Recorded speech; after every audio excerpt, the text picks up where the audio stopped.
thank you again for coming on the show. Welcome to Lipstick, Lip Balm and Literacy Virtual Book Reading Series. And thanks to viewers, please share this broadcast. You know, we want you to share the broadcast to invite your friends to listen to the author. And I hope you've shared it too, Tommy, on your page for your friends to know you are here to support you. So this morning we have Tommy Tutalo. He's an independent author, a writer, a photographer, a painter, and a visual artist. Wow. He's a creative artist. You know, he's a creative person. And also we found out that he's also a soccer player and he has even won tournaments. He's all the way from New Jersey. And his book, Esperanza, is here today. I hope you can see this book. And Tommy, I hope you can show people your book today. You know, his book is a novel. Right here. Yes, his book is a novel. You know, from the little bit I've kind of gone through, seems there is crime involved and all kinds of stuff. I'm not going to let the cat out of the bag. I will allow Tommy to do justice to the book for you all today. Oh, thank you for coming in, my fabulous brother, Uluwafisayomi. So thank you so much for coming in today. We're going to be hearing from Tommy all the way from New Jersey. And Tommy, how we roll on the show is first of all to take care of some of the housekeeping stuff with you. And the first one is, what are you wearing on your lips today, if you are wearing anything? Well, are you wearing usually anything nothing, but right now, lip balm and lipstick from my wife. Sometimes that smears off. Is it still there? A little good luck. Seriously. I love that. Lip balm and lipstick from your wife. That is a good one. Thanks to her for letting you share. That's a little good luck lip balm and lip, you know. Oh, nice. Nice. So I'm wearing two Mary Kay. I told you guys this before. Mary Kay. I think Love Me Pink. The Love Me Pink is to raise domestic violence awareness. And I'm wearing Maybelline, and this one is Violet Vaccine, and basically it's kind of purple. So you can see it's purplish and pink mixed together today. And then the next thing we do on the show is that we dance. You can dance however you like. You can sit down there and just rock it. You know, this is a fun show. We want you to, you know, be relaxed and just enjoy the flow. And I'll let it out now, Bukola. I'll let it out now. I have no rhythm, just up in the shoulders, but nice. Our music is by Folake Umosen from Nigeria. Yeah. And it's called Seni Olo. So are you ready? If you can hear the music loud enough, just give me a thumbs up. Thanks.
Thank you so much. How was that? Did I do all right? I think I might have threw my hips out, but that's about it. Thanks. I don't have too much rhythm. Welcome again. If you are just joining us, this is Lipstick, Lip Balm and Literacy Virtual Book Reading Series here on Facebook.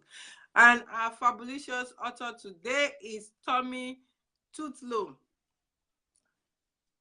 all the way from New Jersey, and is the author of Esperanza. So, Tommy, thank you again for coming on the show. Can you tell us a little bit about Tommy? So I think the best place to start, I'll start with myself. Give your viewers a little insight as to who I am. Then I'll get into the book for a little bit, and then get into what works for me as an author, my writing process, and how I got started with writing, and how Esperanza came to be. So I'm from Jersey. I'm a Jersey boy from North Jersey. Growing up in a blue-collar family, and I had two loves, two passions early in my life, which were soccer and the arts. Soccer seemed to be what I liked most at the time and focused most of my energies on. So, during my adolescence up into college, I played soccer at a very, very high level. Very decorated player during high school.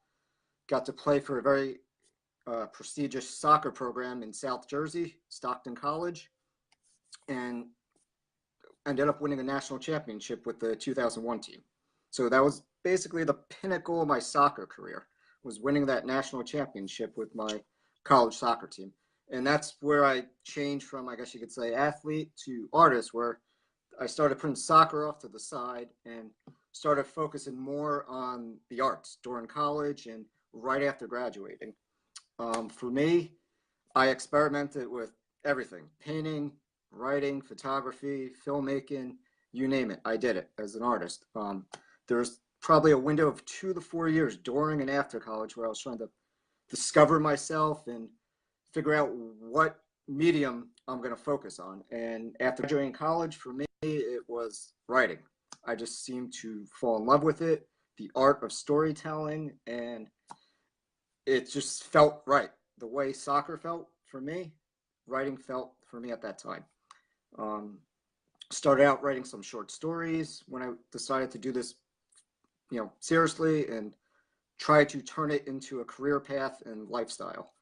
Started out with short stories, and out of all the short stories, there was this one short story about, a strange artist who ends up taking care of a young girl who ends up in his hands, and he's not sure, what to do with her. During this time, this is back in 2007 when I started writing Esperanza. And it built off of that short story. And, questions I asked myself were, all right, who's the mother? And during that time on the news 24/7, we were being fed about this illegal immigration situation at the border, the Mexican-US border, which, ironically, it's coming back now tenfold on the news 24/7, this issue. And, I just, as writers do, you come up with all these ideas in your mind and you try to play around with different ones, see what works. And I decided to make the mother an illegal immigrant from Mexico. So to give you a quick synopsis of the story that I began writing, this young woman from Mexico, 18 years old, lives in poverty, hardships, and she's just looking to get across the border to live a better life, as most people from Latin America try to do. There's genuine people who do try to come over that border to try to make better lives for themselves. And what I decided to do with this character was literally make her go through hell. There's many different paths she could have took, many ways I could have done this, but I really wanted to make her go through hell. And she gets caught up with a crime syndicate to get over the border, and she tries to leave it and ends up, it comes back to haunt her many years after getting over the border, which is where the story picks up, with her daughter discovering journals that she left behind, explaining her life and everything. And, it was her untimely death when the daughter had these journals. And that's the starting point and kickoff point for the whole story, is the young daughter of Gabriella, who's the character that comes over the border, who, is reading, and the story is told through those journals. So it jumps back and forth the story a lot. And, she ends up getting deported, and her daughter gets left behind with an artist in the story. And the artist is connected to the same crime syndicate and tries to flee the country as well. Yeah, so I want to back up a little bit to you. you said soccer, you had different talents you were doing, but soccer was the one that you really felt good about when you were much younger. But then when you finish college, you realize writing is what you fell in love with. Do you remember anything, or could you tell us what gave you that realization that it's time to switch to something else, and it's writing among your various talents? It's just something that you feel within. Um, as far as playing soccer and at the competitive level, you feel it. It's something you can't explain, but when you find a passion, something you love, you feel it. It's just a driving force. It's like it's the calling. Um, and at the same time, you get the same feeling when you're done. Kind of like, I'll quote Jackson Pollock, when asked about how do you know when you're done with your work? Well, how do you know when you're done making love? It's that feeling. You just know you're done. That's how I was with soccer. I just knew after my 4 years at the college level, realistically, with my life and the way I was as a player, I wasn't going to go much further. So I had to focus my energies on my other passion, which was the arts. So I hope that Oh, answered your question good enough.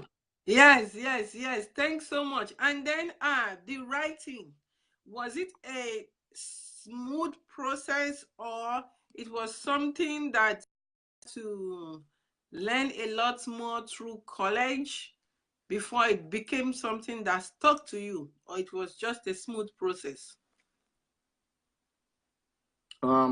With soccer, I taught myself. I am a self-taught author. I was never an avid reader, and the books I did read were not books of fiction. I read book biographies, um, books on philosophy, books on different subject matters, and just things that interest me were the type of books I read.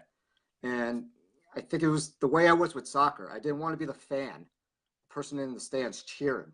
I wanted to be the guy in the field playing. Same thing with writing. I honestly, like fiction novels, I write them. I probably read, not too many, and I'm not interested in reading many of those type of books. I read other types of books, but I enjoy storytelling, the art of storytelling, and that's why I write fiction. In the future, I will write other, types of books as well, but fiction and storytelling, the art of storytelling, is what drove me to write and tell my Okay. story. I'll be real quick, not understanding, the writing process, I taught myself. And it was a struggle in the beginning, and it's a lot smoother now, but we'll get back Mhm. to that in a bit. So I'll let you go with your question. Oh, nice. Meanwhile, before I ask the next question, our fabulous audience members, either you are live with us or you are watching the replay, please click the link in the description above this video and go get a copy of the book to learn more about the fabulous story in this book. Then also, if you are watching on YouTube, the link is in the description below the video. And if you are watching at home on TV, the description will be on your screen. So the link will be on your screen. So follow that link and go get your own copy. So now, you said you started the Esperanza as short stories first. So how long did it really take you to produce this book? Took me 10 years. On my website, Wow. I believe is in your, yeah, it took me 10 years, the first one. Took my blog, I have a blog about the 10-year experience without getting into too much detail on my website for your viewers, so they can read that blog I wrote about the 10-year experience I had. Within those 10 years, I wrote other stories as well. I have 2 manuscripts collecting dust right now, and I'm focusing on my second book, The Mime, right now, which hopefully should be in print by next year. But it took me 10 years. It was a long, long journey. My life has changed dramatically during that time. First draft, real raw draft I wrote from June 2007 to August 2007. Wow. So in a span of 2 months, 3 months. But that was just the blueprints. I just drove through that, laid it on the side, let it rest, let a couple people read it, and then focus on other writing. But at the same time, focusing on, building off of that manuscript, which is Esperanza. So as, anyone who's a writer or filmmaker, storyteller knows, the story you start out with is not going to be the same story you end up with. It changes throughout the process. Characters are added, characters are taken away, scenes are put in, scenes are taken out, the direction of the, the book, the story, how it's laid out. My story, I decided to go with this non-linear way of writing. I'm a fan of non-linear storytelling. I think in life, that's how we are as human beings. Like, we're in the moment, we're in the now, but at the same time, we're being triggered by something happening in the moment is triggering the memory of something that happened in the past. And that past may be connected to that moment. So, kind of abstract and nonlinear, but I found a way to piece everything together in that nonlinear manner. And I think I did a pretty good job, because based on the few reviews that I did get, that's one of the strong points of my story, is that it's told in this unconventional, nonlinear way, which works. So, wow, this is really good tip you just gave about when you are writing and it takes long, the characters will change, or you will remove stuff and add stuff. So for you, was Esperanza the title that you started with, or even the title changed for you? First word I wrote was hope, because I was just thinking about this woman, getting myself in her shoes, and why the hell would she, go on this journey across the border? And that's the word that popped up in my head. Then I looked it up, saw, how you say hope in Spanish, and Esperanza was the working title, and I just kept it, stuck with it, and yeah, that's how I came up with the title. Wow, okay. And I feel everyone has this bit of hope inside of them. Everyone hopes to be better, hopes for, the world to change, things to happen for better. Everyone's hoping to make things happen for the better. But at the same time, just hoping's not enough. You got to execute. What are you going to do to make your hopes turn to reality? So, there's little, I guess, philosophical things within the story about, being a human being and just getting through whatever your life is. Everyone's life is different. What I will say about my story, it's a bumpy ride. There's, there's real dark stuff in it, but at the same time, there's very beautiful moments in there, and, some comical stuff, and, change things around, because, that's how life is. It's not just happy. It's not just sad. It's a little bit of everything. Yeah. So. Oh, thank you so much for coming in, Rita. Rita is one of our previous authors on the show. Thanks for joining us this morning. Again, we have Tommy Tutalo. I hope I'm not messing up your name on the show. So please share this broadcast. And you can get his book. The link is in the description above. Kindly go grab your copy. And if you are watching on YouTube, the link is below in the description. And if you are watching at home, the link is on the screen for you to follow and go grab your copy.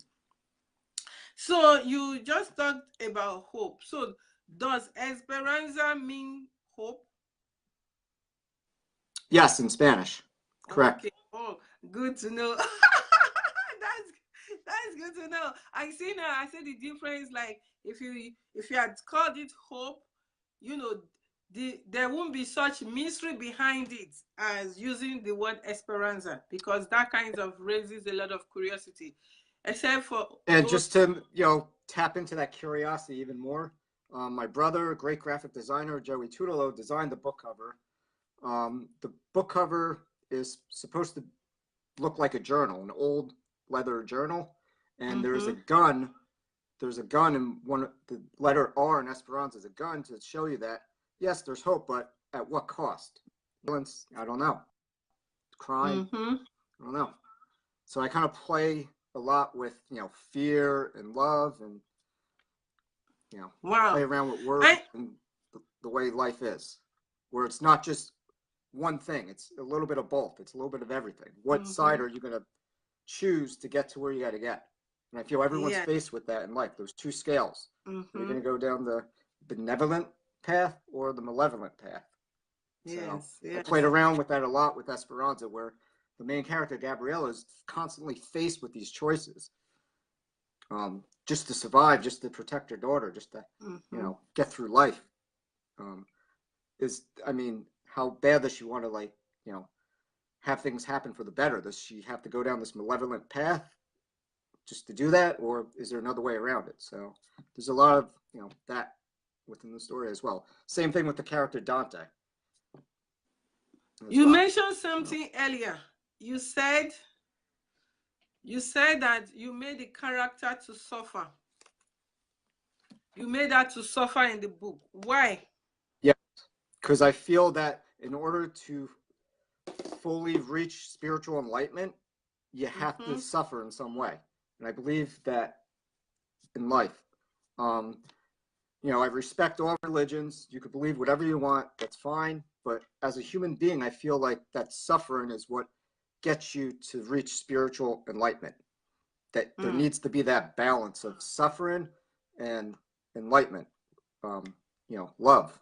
And I feel like without, you know, without the bitter, you won't be able to appreciate the sweet. So, you know, that's my philosophy. That's kind of what I went with the story. I feel in life, that's the way it is. You know? I kind of like how you put it there. Thanks so much for that clarification. Okay, so now let's get a little bit to the book process and marketing. So how have you been marketing this book? Oh, wow. That's the toughest part. The writing for 10 years was easier. Marketing's the hardest thing. One thing I did was not be on social media for the longest time. I just started getting on social media after publishing because I felt I got to get the book out there. I got to get out there. That's, you know, where the market is on the internet. Right now, I've been, you know, on Facebook. LinkedIn seems to be my favorite social media platform. And I think right now the best kept secret is LinkedIn. Great network, great community there. And it's a nice balance of professionalism and, you know, have a little, you know, fun like Facebook and Instagram and, you know, those social media platforms. But right now I'm on Facebook, tommytutalo.author, Instagram, Tommy Tutalo, and LinkedIn, which is my name, Tommy Tutalo. So I've been using those platforms and, you know, as an artist and working alongside with my brother, creating these, I guess, marketing banners or posts that you put up. And, you know, it's a learning process. I'm learning what works, what doesn't work. Same thing with the writing process. I'm learning. My wife is an international business owner, so I'm learning from her. And, you know, doing a lot of reading and studying on myself and following other people who have been successful as writers, independent writers, and work for them as far as marketing. I want to be true to myself. You know, some people will do whatever.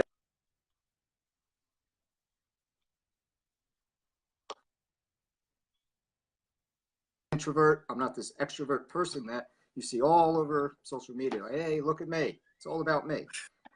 I'm not like that. I'm an introvert, very reserved, very quiet, shy, Pisces. You know, it may not seem like that, but when I'm in my comfort zone and I'm feel comfortable, you know, I can talk clearly and be the way I am now, which is good since I'm on your show right now. But yeah, it's a never-ending learning process about, you know, how to get the book out there. So wow. I'm hoping, you know, whoever's listening, whoever's, you know, watching this, listening, you know, please, you know, I could use all your support in the world.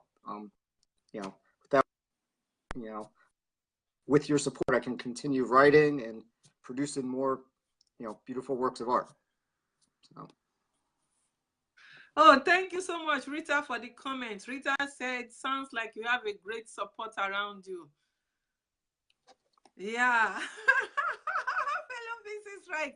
So do you have any question for Tommy today? If you have questions, please post your questions while we are still here.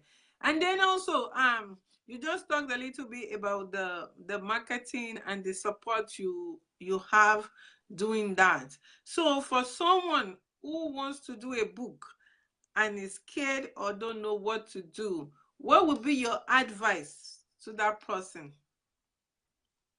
For someone interested in writing? Yes, and don't know what to do or is scared of doing it. What would be your Um, advice to that person? First thing I would say is don't be scared of anything. Just write. Just write. That's the hardest thing. It's just to write. Everyone has ideas. Everyone has stories. What worked for me was just getting everything down on paper. I did everything freehand first. Wow. Um, I'm unique, I guess, because everyone I talk to, they work quietly in their little office, no noise, nothing, their little light. I didn't work like that. I can only work and concentrate in cafes.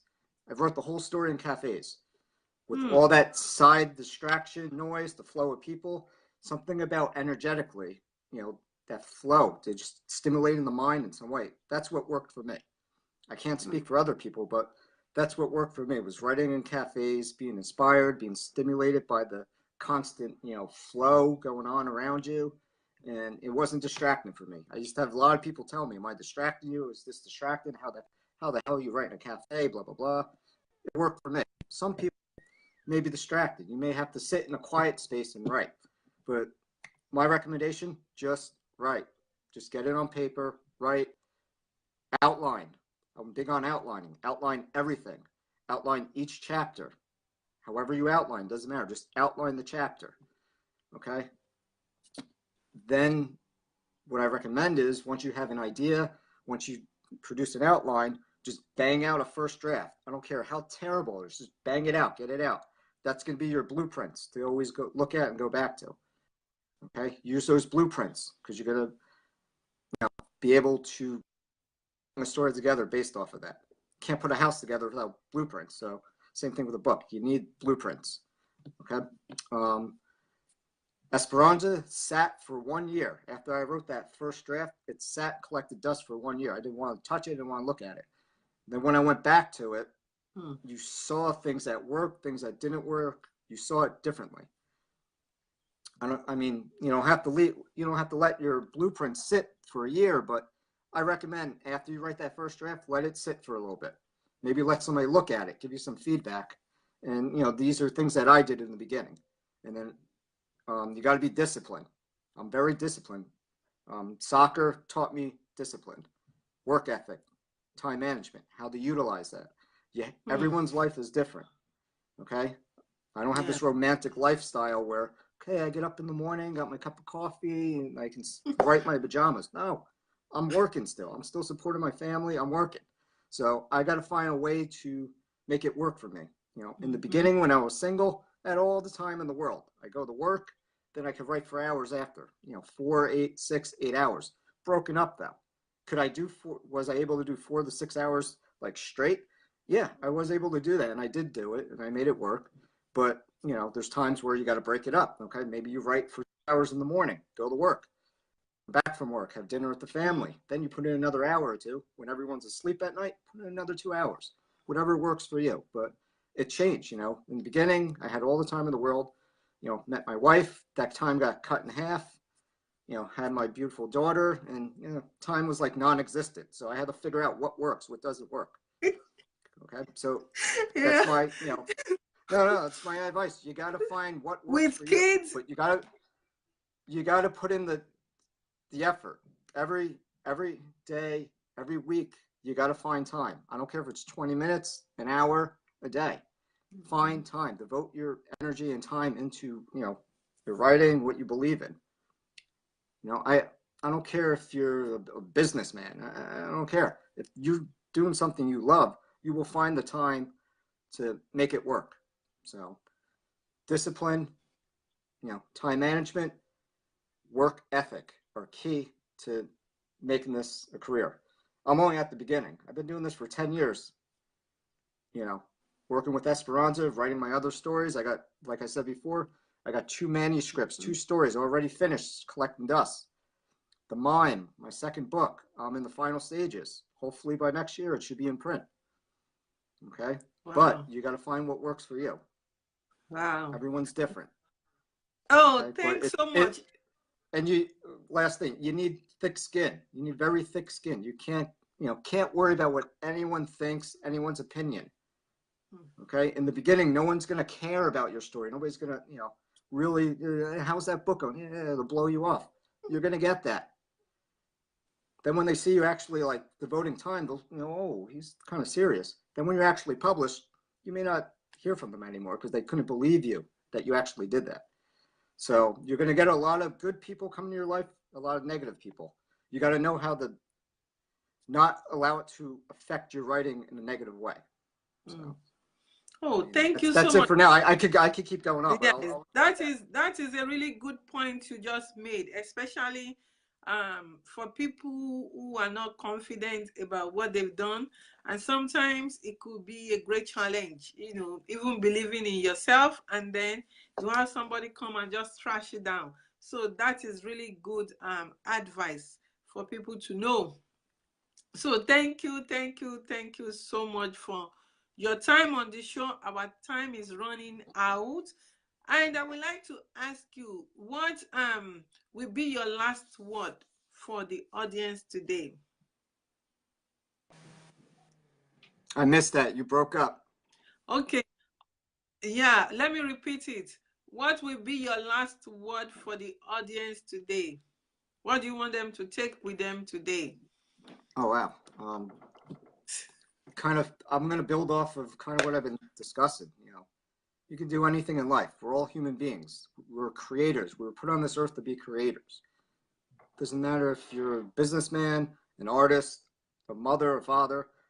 You're put on this earth to create. Find your passion, whatever that may be, and devote yourself to it, and not give in to the negativities in the world. Okay, all this nonsense, I won't get too political, but all this nonsense going on in the States, you can't let it affect your life. I know people, they're like tormented by what's going on. Whether you're left or right, doesn't matter. You can't allow that stuff to stop you from being you, doing what you want to do. You got to look deep within yourself, spend some alone time, and, you know, consciously get grounded, and, you know, the universe will attract the right people and the right things into your life. As long as you're executing every single day, right? Just thoughts and trying to imagine things happening won't happen without action. You got to actually do it. Dream big. You know, nothing's too big to manifest for you. But like I just said, you got to execute every single day. You got to be disciplined. I mean, I'm still learning. As I said before, it took me 10 years to write Esperanza. I'm not done. This is only the beginning for me as a writer. Where I go from here, I don't know. Oh, a question just came in. Oh, Rita asks, are all your writings fictional? And did you do any research for the story? Okay. Right now I'm writing fiction. As far as research for Esperanza, yes, I did a little research. You know, I looked into the illegal immigration issue at the time when I started writing.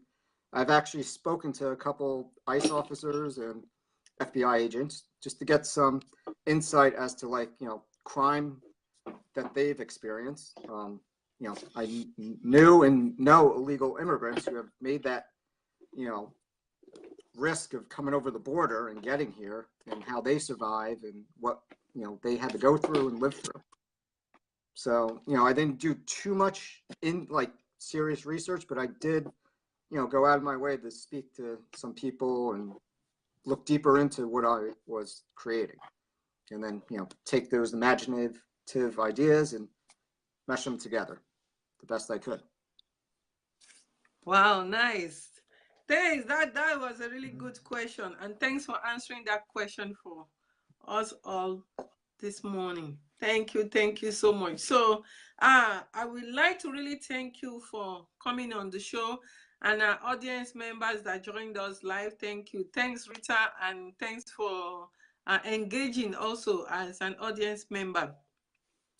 Uh, Remember to go get his book. The link is in the description of this video. Go and get your own copy. And if you are watching on YouTube, the link is in the description below. And if you are watching at home, the link is on the screen. Follow that link and go grab your own copy. And on that note, we'll be rounding this up. And the way we round up also is by music. So we're going to continue with are you ready? So, all right.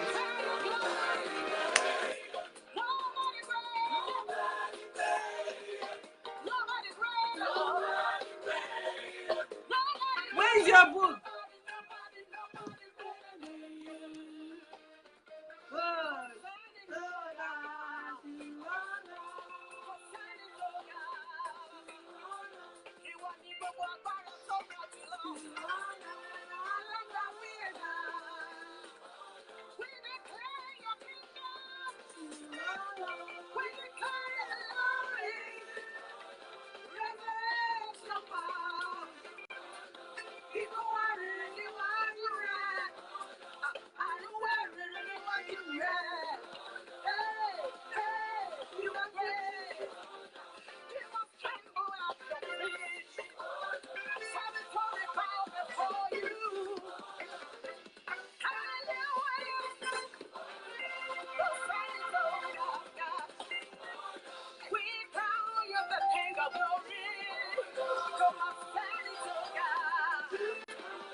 right, that's it. And thank you so much. Go grab your No, thank copy. you for having me on. You're welcome. You're welcome. Thanks so much. Have a nice Oh, afternoon and bye bye. thank you very much. I had a lot of fun. You, Remember, get Esperanza on Amazon or yes. from my website, tommytualo.com. And I really use the support as an independent author. So thank you, everyone, for listening and watching me today. Hope you got something out of it. Thank you. Rita just said, I bet this is your first interview that required dancing. This is my very first interview as an author. Bye bye. Oh, Adebayo Olajide, thanks for joining in this morning. We're just rounding off up right now. We're rounding up Lipstick, Lip Balm and Literacy. We'll be back next Saturday. Hey, how was that? Did you enjoy the video with Tommy today? I really learned from him the process of doing a fiction book. I've never done a fiction book. I tried one myself, but I didn't complete it yet. So maybe someday my fiction book will get published. But right now, I've not done any fiction book yet because I don't have any fiction book published either with my name or with a pen name.